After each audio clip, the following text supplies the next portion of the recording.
Eh, eh, eh, eh, eh, eh, eh. Oh my god! Kita di mana ini? Ya jadi kita di biasalah. kayak kayak apa ya? Gua emang begini adanya gitu, bro. Yang penting hayu meluncur. Meanwhile, Walking in around, like a free to love and get back. I'm walking in the sun, around and around. Assalamualaikum warahmatullahi wabarakatuh. Halo semuanya. Aneh habis jindan cicit bapriuk paling tampan. Perkenalkan, nama saya Handisa Gunawan dari kelompok 6 Hyperloop, jurusan Teknik Pertanian dan Biosistem Fakultas Teknologi Pertanian. Pada kesempatan kali ini, saya akan menjelaskan tentang pengaruh penggunaan gadget terhadap kesehatan manusia. Check this out. Halo teman-teman semuanya. Perkenalkan, nama saya Handisa Gunawan dari kelompok 6 Hyperloop, jurusan Teknik Pertanian dan Biosistem, Fakultas Teknologi Pertanian. Baik, pada kesempatan kali ini, saya akan menjelaskan materi iptek tentang pengaruh penggunaan gadget terhadap kesehatan manusia. 1. Dampak negatif penggunaan gadget berlebih. Gadget merupakan satu hal yang tidak asing lagi bagi kita. Gadget tentu memberikan banyak manfaat untuk menunjang kegiatan sehari-hari manusia, baik itu dari segi ilmu, komunikasi, ekonomi, dan lain-lain. Akan tetapi, layaknya dua belah mata pisau, gadget juga memberikan efek negatif apabila kita sebagai pengguna tidak dapat menggunakannya secara bijak. Gangguan tidur dan gangguan mata. Gambar di samping merupakan dua contoh akibat penggunaan gadget berlebih dan tidak dikontrol. Mulai dari gangguan tidur. Penggunaan gadget yang berlebihan dapat membuat penggunanya mengalami gangguan tidur karena tidak dapat membatasi menggunakan gadget, sehingga waktu tidur yang seharusnya cukup malah berkurang dan lama-kelamaan menjadi sulit tidur dan menimbulkan penyakit insomnia.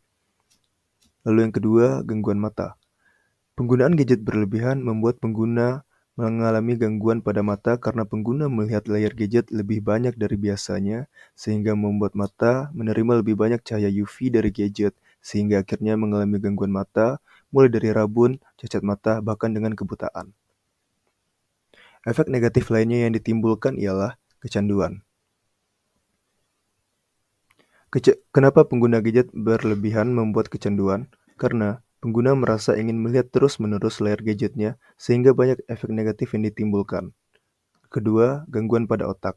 Penerimaan radar UV yang berlebihan dari gadget akan menimbulkan dampak negatif bagi otak, seperti risiko kanker otak dan akustik neuroma.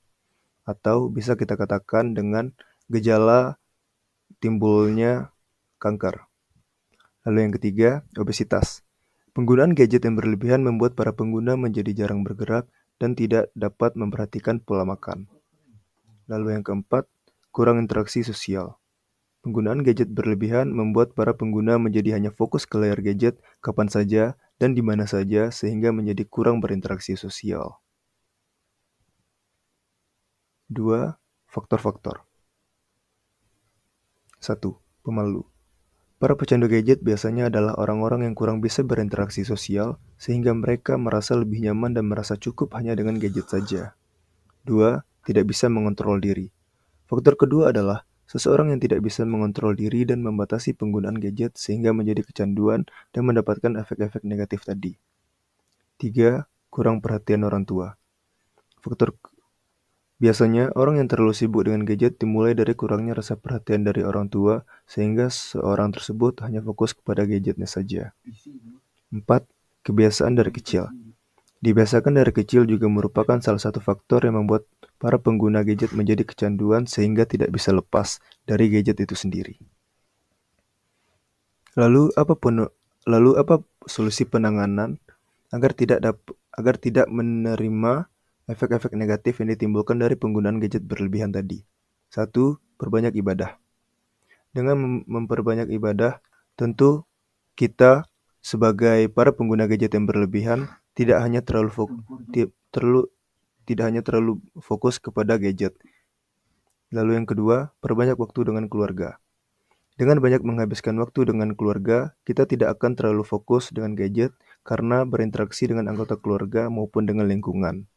Lalu yang ketiga, berolahraga. Dengan berolahraga dan menjalankan hobi kita tentu akan banyak menghabiskan waktu di luar dan tidak terlalu fokus terhadap gadget itu.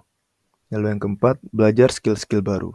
Dengan belajar skill-skill baru, kita tidak akan terlalu fokus dengan gadget, mulai dari membaca, berorganisasi, ikuti kelas seminar, sehingga ke depannya kita juga mendapatkan ilmu-ilmu baru lainnya yang berguna untuk kita di masa depan. Baiklah, cukup sekian penjelasan dari saya. Saya tutup dengan wassalamualaikum warahmatullahi wabarakatuh. Meanwhile. Oh my